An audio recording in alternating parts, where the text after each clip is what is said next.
Assalamualaikum warahmatullahi wabarakatuh. Selamat pagi anak-anak bapak semuanya. Apa kabarnya hari ini? Semoga anak-anak bapak berada dalam keadaan sehat walafiat. Amin amin ya rabbal alamin. Kembali lagi kita bertemu kepada mata pelajaran pendidikan agama Islam dan budi pekerti. Baik untuk anak-anak bapak semuanya, sebelum kita masuk pada materi kita pada hari ini, alangkah baiknya agar lebih berkahnya pembelajaran kita, alangkah baiknya kita awali dengan doa belajar. Berdoa mulai. Bismillahirrahmanirrahim. Rabbi zidni ilma warzuqni fahma. Amin. Mudah-mudahan dengan kita bacakan doa tadi lebih dipermudahkanlah oleh Allah Subhanahu wa taala hendaknya semua yang kita pelajari pada hari ini. Baik anak-anak bapak semuanya, pada pertemuan sebelumnya kita sudah belajar, kita sudah masuk kepada materi yaitu pembelajaran yang kelima, yaitu keteladanan Nabi Muhammad SAW beserta sahabatnya. Adapun yang kita pelajari kemarin ataupun sub pelajaran kita kemarin yaitu tentang keteladanan Nabi Muhammad SAW. Yang pertama, Nabi Muhammad itu orangnya jujur, karena kejujurannya beliau mendapatkan gelar Al-Amin. Kemudian yang kedua, Nabi Muhammad penyayang kepada keluarga, kepada anak yatim, dan kepada sahabat-sahabat dan umatnya. Kemudian yang ketiga, Nabi Muhammad SAW sebagai rahmatan lil alamin. Nah, itulah yang kita pelajari pada pertemuan sebelumnya. Sekarang anak-anak bapak, kita masuk kepada materi kita selanjutnya. Baik anak-anak bapak, kita masuk pada materi kita pada hari ini. Adapun materi kita pada hari ini adalah yaitu keteladanan Khalifah Abu Bakar As-Siddiq. Tujuan belajar kita pada hari ini adalah setelah kita belajar nanti, bapak mengharapkan kepada anak-anak bapak semuanya, yang pertama, kamu dapat menjelaskan sejarah singkat atau biografi Khalifah Abu Bakar As-Siddiq. Yang kedua, kamu dapat menyebutkan pemberontakan yang terjadi pada masa kekhalifahan Abu Bakar As-Siddiq. Dan yang ketiga, kamu dapat menyebutkan jasa-jasa kepemimpinan Khalifah Abu Bakar As-Siddiq. Dan yang keempat adalah kamu dapat menyebutkan sikap yang dapat kita tiru dan kita teladani dari kepribadian Khalifah Abu Bakar As-Siddiq.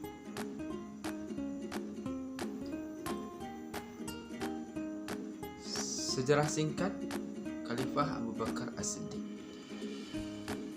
Abu Bakar As-Siddiq itu lahir pada tahun 571 Masehi. Beliau dengan Nabi Muhammad umurnya berjarak cuma 2 tahun. Kemudian nama lengkapnya Khalifah Abu Bakar As-Siddiq ini adalah Abdullah bin Quhafa At-Tamimi. Dia diberi gelar Abu Bakar dikarenakan gelar itu diberikan oleh Rasul karena dia merupakan orang yang paling cepat untuk masuk agama Islam. Maka daripada itu dia merupakan salah satu dari as-sabiqunal awwalin, yaitu orang-orang yang pertama-tama masuk Islam. Nah, orang yang pertama kali masuk Islam di antara as-sabiqunal awwalin itu adalah Khalifah Abu Bakar As-Siddiq. Makanya dia diberi gelar Abu Bakar. Kemudian gelar As-Siddiq diberikan oleh Rasulullah SAW, yaitu dikarenakan dialah yang pertama sekali membenarkan peristiwa Isra dan Mi'raj, yang artinya Siddiq itu adalah benar. Maka Khalifah Abu Bakar As-Siddiq itu merupakan gelar pemberian dari Rasulullah SAW. Anak-anak bapak yang saleh dan salehah, Khalifah Abu Bakar As-Siddiq ini memerintah selama 2 tahun, yaitu pada tahun 632 Masehi sampai 634 Masehi. Kemudian setelah beliau wafat, maka digantikanlah oleh khalifah yang kedua yang bernama Umar bin Khattab. Anak-anak bapak yang soleh dan solehah, setelah kita belajar mengetahui sejarah singkat atau biografi Khalifah Abu Bakar As-Siddiq. Nah, sekarang kita lihat pada masa kepemimpinan Khalifah Abu Bakar As-Siddiq ada beberapa pemberontakan yang terjadi kepadanya. Yang pertama adalah banyaknya orang-orang murtad. Pada masa kepemimpinan Khalifah Abu Bakar As-Siddiq ini, banyak orang-orang yang tidak patuh lagi kepada aturan-aturan yang sudah diterapkan oleh Rasulullah SAW. Mereka menganggap dengan kematian Rasulullah berarti semua yang diajarkan oleh Nabi itu adalah dusta atau bohong. Maka orang-orang yang murtad, atau kebanyakan orang-orang yang murtad setelah Nabi Muhammad meninggal itu, maka diperangi oleh Khalifah Abu Bakar As-Siddiq. Itu yang pertama, pemberontakan yang terjadi, yaitu banyaknya orang-orang yang murtad.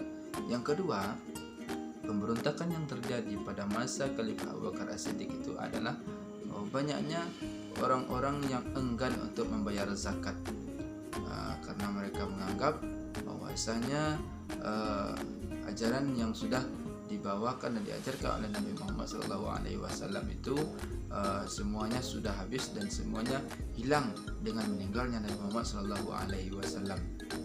Kemudian yang ketiga, pemberontakan yang terjadi pada masa Khalifah Abu Bakar As-Siddiq itu adalah munculnya nabi-nabi palsu, yaitu banyaknya orang-orang yang mengakui bahwasanya dia adalah nabi yang terakhir setelah Nabi Muhammad meninggal dunia.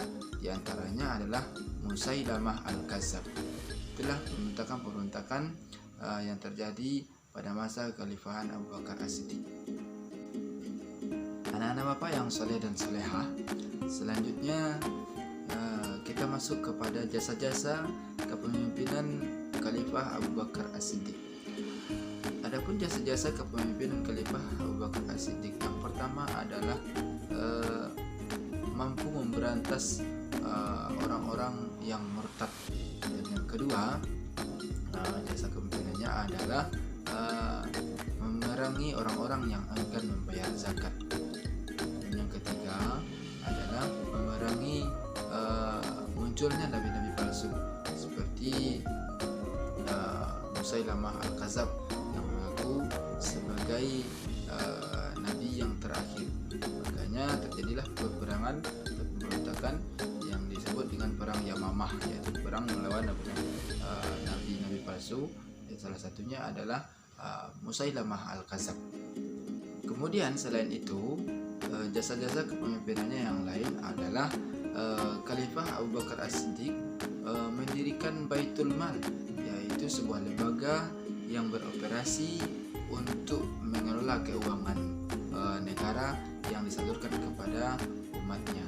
Kemudian jasa kepemimpinan yang lain adalah pengumpulan Al-Quran, yang mana pada saat itu usulan dari usulan dari Khalifah Umar bin Khattab, karena banyaknya para tentara ataupun syuhada yang syahid di medan peperangan, maka diusulkanlah oleh Umar bin Khattab untuk mengumpulkan Al-Quran agar bisa dibukukan. Maka daripada itu dikumpulkanlah Al-Quran yang sudah ditulis pada masa itu. Ada yang ditulis di bebatuan, kemudian dedaunan, dan juga pada tulang belulang, kemudian juga ada kepada kulit-kulit hewan. Anak-anak Bapak yang soleh dan solehah, kemudian sekarang kita masuk kepada keteladanan atau sikap yang mesti kita terapkan dalam kehidupan sehari-hari sesuai dengan kepribadian dari Khalifah Abu Bakar As-Siddiq. Yang pertama, Khalifah Abu Bakar As-Siddiq itu suka bermusyawarah. Dalam mengambil keputusan, Khalifah Abu Bakar As-Siddiq tidak memutuskan secara sendiri, namun ia bermusyawarah dengan umat yang dia pimpin untuk memutuskan segala keputusan atau hal-hal yang timbul, kemudian dimusyawarahkan bersama dengan sahabat-sahabat yang lain. Yang kedua, Khalifah Abu Bakar As-Siddiq itu dikenal dengan sederhana. pernah terjadi pada masa kepemimpinannya seseorang ibu yang meminta Khalifah Abu Bakar As-Siddiq untuk bersama memeras susu hewan ternak seperti sedia kala sebelum Khalifah Abu Bakar As-Siddiq sebagai khalifah. Kemudian Khalifah Abu Bakar As-Siddiq tidak menolak hal itu. Begitulah bentuk kesederhanaan Khalifah Abu Bakar As-Siddiq. Dan yang ketiga, Khalifah Abu Bakar As-Siddiq itu adalah orangnya sangat penyayang kepada umatnya. Oke, anak-anak bapak yang saleh dan salehah, itulah pelajaran kita pada hari ini. Semoga dengan pelajaran kita pada hari ini dapat kamu pahami dan dapat dimengerti, sehingga nanti kamu dapat mengamalkan dalam kehidupan kamu sehari-hari. Baik anak-anak bapak semuanya, adapun kesimpulan dari pembelajaran kita pada hari ini adalah Khalifah Abu Bakar As-Siddiq adalah khalifah yang pertama setelah Nabi Muhammad SAW meninggal dunia, yang diangkat secara bermusyawarah antara kaum Muhajirin dan kaum Ansar. Yang kedua, Khalifah Abu Bakar As-Siddiq, pemberontakan yang terjadi pada masa Khalifah Abu Bakar As-Siddiq, yaitu munculnya orang-orang murtad, banyaknya orang yang enggan membayar zakat, dan munculnya nabi-nabi palsu.